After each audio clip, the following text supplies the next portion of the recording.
I'm Zoe Delahunty-Light, and Poppy Playtime is one of my special interests, so, with the release of multiple trailers for Poppy Playtime Chapter 3, Deep Sleep, I've decided it's time for me to recount everything we know about both the prototype, otherwise known as Experiment 1006, and Catnap, who is due to be the main antagonist of Chapter 3, so grab yourself some snacks because this is an intense one, and let's begin.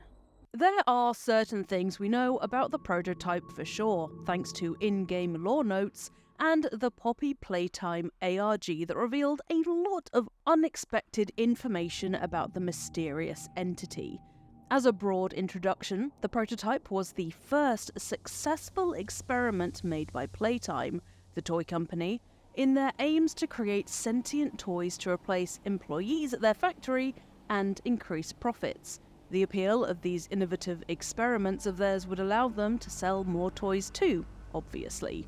Elliot Ludwig founded the Playtime Toy Company in 1930, and an unknown family tragedy appears to have spurred him into experimenting with a combination of the poppy flower and a preservative gel to create sentient toys via transposing human beings' consciousness and flesh somehow into toy vessels. The prototype was his second successful experiment of this kind, with it taking over 1,000 tries to get to experiment 1006, the prototype. All others beforehand were failures with the exception of Poppy Playtime, who is a whole other story. Let's focus on the prototype for now, but let me know in the comments if you want to hear me talk about Poppy, because she is a mysterious one. A report about the prototype appears briefly during one of the early Poppy Playtime trailers. The text is hard to read though. It scrolls, is obscured by other words, and it's cut off on the side, so I did the sensible thing back then and spent an hour in Photoshop stitching the full report together, adding the missing letters and brightening it up a bit. It reads, "Archived data. Experiment 1006, the prototype. He seems serviceable as the prime example for the type of vessel which we are trying to create. Despite his digestive tract being wired properly, the prototype finds no necessity for sustenance, unlike the others. All other experiments can only survive while subsisting on much larger portions." Not needing sustenance would be a desirable trait for the toys Playtime is trying to create. Not having any appetite means the vessel/toy/employee in question is much safer to have around children, as it's not going to start munching on them, which would also set the prototype apart from other experiments like Huggy Wuggy and others, which need to consume a lot of flesh in order to survive. I'll be talking about these experiments and how they relate to the prototype later on. We don't know for certain what the prototype looks like. At this point, he is referred to with male pronouns, and all we know is that he has at least one robotic, articulated arm with sharp, needle-like fingers, built with a combination of wires and 2 human bones, a radius and an ulna. Aside from his biology, the prototype is known to be very intelligent. Upon being imprisoned, or contained as I'm sure Playtime scientists would phrase it, he disassembled an alarm clock to create a laser, with which he disabled the security camera that was keeping an eye on him. He ended up killing a surveillance specialist who came in to fix the camera, and it was noted by the scientists that the prototype seems to possess an unprecedented level of intelligence beyond that of all other test subjects, as well as an alarming willingness to commit violence. I mean, in his position, I'd have an alarming willingness to commit violence over those who created and imprisoned me too, if it meant I could possibly escape and be free. As you'll find out in mere minutes, the prototype does have empathy for other victims of Playtime, making him a fascinating kind of anti-hero. Being intelligent, the prototype is also known to coordinate and cooperate with other experiments, something that strikes fear into the scientists of Playtime. And as you'll find out, rightly so. To understand why the prototype befriended a child named Theodore Gramble, I need to explain what playcare is. Playtime decided that it would take advantage of some of the most vulnerable people in society, orphans. Elliot Ludwig created the Playcare Department, a play on daycare, which houses the Home Sweet Home orphanage, found within the Playtime factory. Ostensibly, this was an initiative that came out of the kindness of Elliot Ludwig's heart. It didn't. The true purpose of Playcare was to identify children that could be surgically put into large toys, brainwashed, and conditioned to work for free for playtime.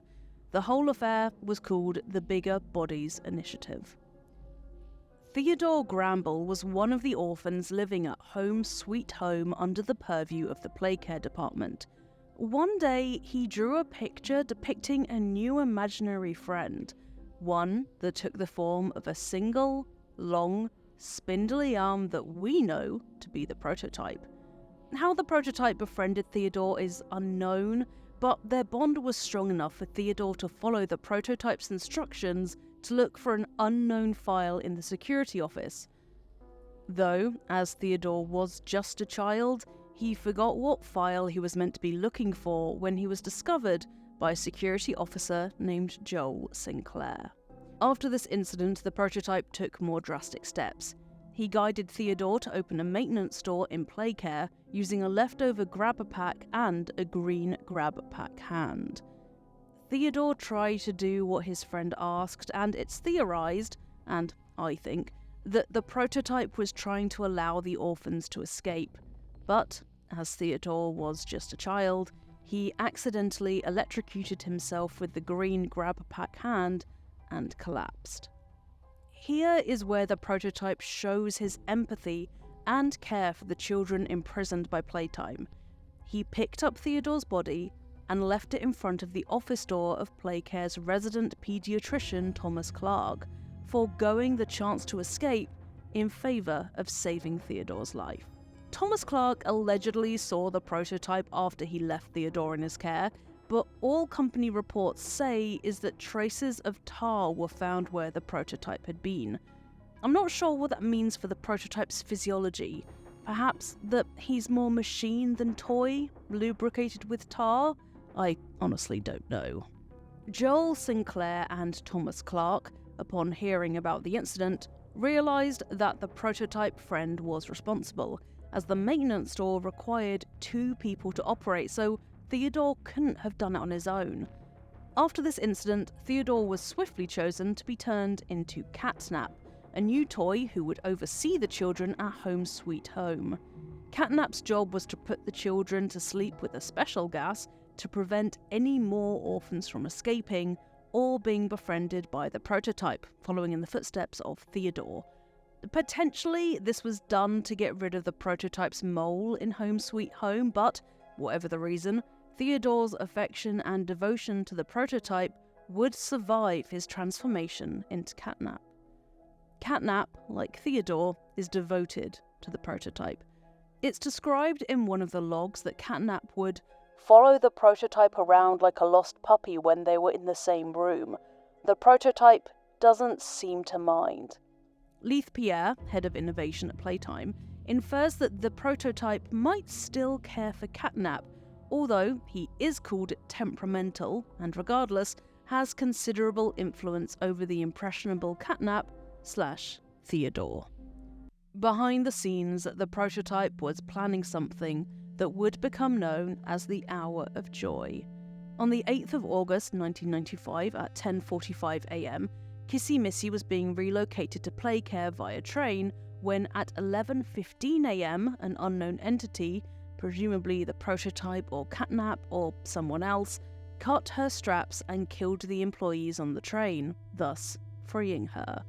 This began a huge rebellion against the Playtime scientists and employees involved in imprisoning and experimenting upon toys and children alike, leading to a complete emergency evacuation of the Playtime facility. This was the Hour of Joy, and we actually have an audio tape that describes the chaos of the moment. Final log. In relation, Experiment 1006, the prototype. Coordination and cooperation is evidently within his skill set, as well as the skill set of all other experiments of his type. Though still missing, today's events are no doubt in relation to him. His absence was a flaw in the scientific process, which should have under no circumstances been left unaccounted for. That's why I'm making this log, so that the same mistake won't be made twice. Any future experiments will need to be contained and disposed of in a secure location. I'm not worried about myself. One breakthrough and I'll be back. We must forge onwards in the name of science, whether those who are beneath us understand it or not. End of... Judging by the screaming in the background, the scientists got their just desserts, and the toys their revenge. After the abandonment of the Playtime facility, Leith Pierre began to send resource extraction specialists in to scavenge giant toy parts so Playtime could continue the Bigger Bodies project. This is known as the game Project Playtime.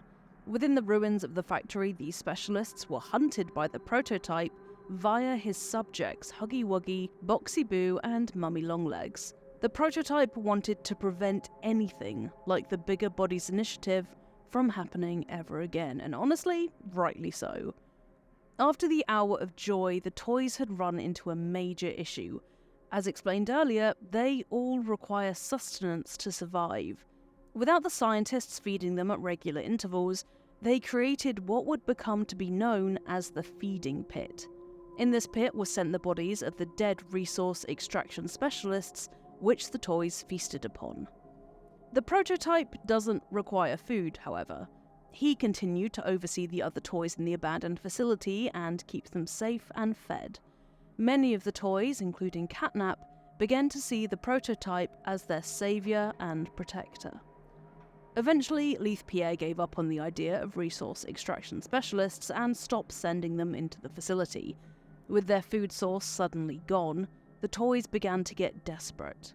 Smaller toys were eaten by bigger toys, and an atmosphere of fear and paranoia returned to Playtime. As Mummy Longlegs reveals in the finale of Chapter 2, the prototype makes other toys part of him, something Mummy Longlegs dreaded, possibly due to her psychotic nature. Any spare toys or toy parts that were left behind after being consumed were grafted onto the prototype, which appears to have revived them and kept the poor malnourished experiments alive. As a result, the prototype often refers to himself as we, possibly reflecting the fact that he is actually an amalgamation of multiple toys and personalities. Catnap created a religion around the prototype and worships him as a god, encouraging others to do the same and celebrate the hour of joy. This fanaticism stretches to worrying levels, to the point where Catnap calls those who don't worship the prototype heretics and strings them up, reeled by, potentially Dog Day, in one of the Chapter 3 trailers. This effigy containing skeletons, the remains of Mummy Longlegs it looks like, and PJ Pugapilla could be Catnap's representation of his god, giving us a clue as to what the prototype looks like. At some point in the decades afterwards, the prototype figured out how to send messages and reached out to the player, you, as revealed in the Poppy Playtime ARG that led up to Project Playtime's announcement and release. One of the emails found in the ARG read, "Are things coming into focus yet? You may think you understand things, but how could you? There's too much left to say and not enough time. You don't know the sacrifices we made to get this to you. This connection won't hold for much longer. When the powers that be discover this place, and it will be discovered, it will be burned to the ground. But you're already a step ahead. You've left no stone unturned, nothing left behind. You are perfect for this. We will be in touch. Goodbye." The prototype refers to itself as we, reflecting the other toys grafted onto him and the multiple beings he represents. It appears that the prototype ultimate's goal is to expose Playtime, but also, somehow, survive those trapped within, all using the player, whoever they may be. I know now that all of those death screens in Poppy Playtime are coming from the prototype himself. They read things ranging from "there are fates worse than death" to I never said it would be easy to they're just hungry, the latter referencing the aggressive toys the player encounters, explaining that it's their hunger that's pushed them to such extremes. Worryingly, some death screens read, "I still have plans for you," again showing that the prototype is watching the player, who is crucial to his plans. It's his claw that appears immediately to claim the torso of Mummy Longlegs after her death, and ignores/allows the player to leave alive. Near the end of Chapter 2, the sound of an alarm cuts off Poppy's ominous monologue. As the prototype was able to reconfigure an alarm clock, the sound is linked to him somehow, I think. Did he kidnap Poppy, perhaps in an effort to stop her from influencing the player?